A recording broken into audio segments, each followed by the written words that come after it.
in the movies? Okay. Yeah, that was called a take. Look at all these people here, my gosh!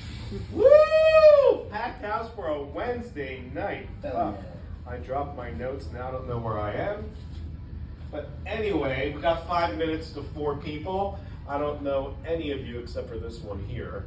So my name is Pete. I go by Politically Incorrect Pete on social media. I am old school. I'm older. I don't give a fuck. I say what I want. Nobody's going to cancel me because I'm self-employed, so it's not like anybody can get me fired. And I'm kind of semi-retired, so fuck them. Fuck everybody. I don't care. I just say what I want. So it is Black History Month, so I have a couple comments there.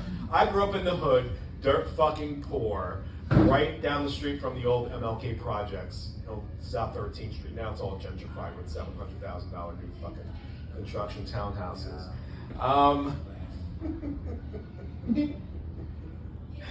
So when I was, unfortunately I grew up in the 80s during the crack epidemic. So most of my friends were black because I went to predominantly black schools. And I didn't give a shit what color they were. I mean, racism was taught. I didn't care. They were my friends.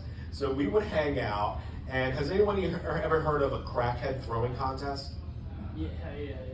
Well, in case you don't know what that is, basically back when I was about 13 or 14, we'd hang out in the park right by the projects. I was the only white kid. They protected me. I was like an honorary homeboy. And what would happen was when the crackheads didn't have any crack, the crack dealers would pick them up over their head and literally fucking toss them. And whoever got tossed the farthest got free crack. And it was a game. And it was just hysterical. This is what they did for fun in the inner cities in the 1980s. Hey, go ahead CIA, go for it, fucking Ronald Reagan, you prick. Motherfuckers. But I've never told this story before. If anybody's familiar with the fuck's the supermarket on Broad in Carpenter? Sprouts. Well, across the street there used to be a McDonald's. That was like the newer McDonald's. Now they knocked it down a few years ago. But back in the day, I grew up around that neighborhood. So there was the old original McDonald's. This was back when the projects were still around. And down the street where the now shut down Rite Aid is, was a Church's Fried Chicken. And back in the day, the welfare checks used to come in on the first, and it was cash and like paper type thing. And I'm not trying to be funny or anything, this is just my experience. And my family and I would be sitting in a McDonald's, and we'd see a half a block away, around the first of the fucking month, there was not only a line outside the door, there was a line around the fucking corner of the fried chicken place. Because they would trade in their food stamps for cash, kind of thing. And then they'd buy whatever with it. That was just the game they played back then.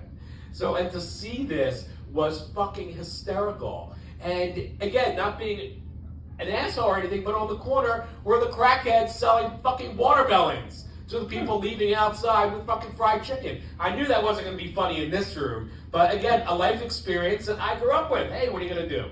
So, and that is that. But anyway, I'm a contractor by trade, and I'm an openly gay contractor. And a few weeks ago, I was at Comedy John, and a black comedian was like, "You're gay?"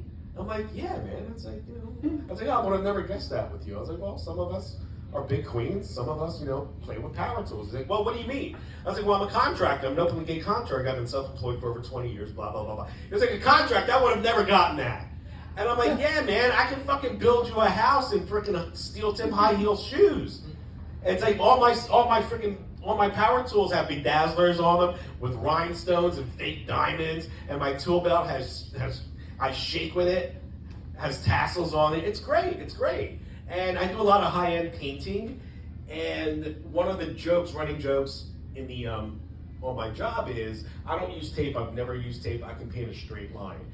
So the running joke on the job is that I've never used tape before because I can paint a straight line. It's the only straight thing that I know how to do. Yeah. And with that, folks, my name is Politically Incorrect Pete. That's my time. Thank you. Thank you for the big crowd in the back where the camera can't see. Woo! Woo! I should put a big crowd. All 500 people. You should do like a laugh track or something. That would be great. That would be great. Yeah, do a fake laugh track. That would be hysterical. Oh man, we do. Oh, good. Give it up for Pete. Woo! We do. Yes, everybody in the back. Thank started you. talking to him like that. Well, it's actually funny you say that.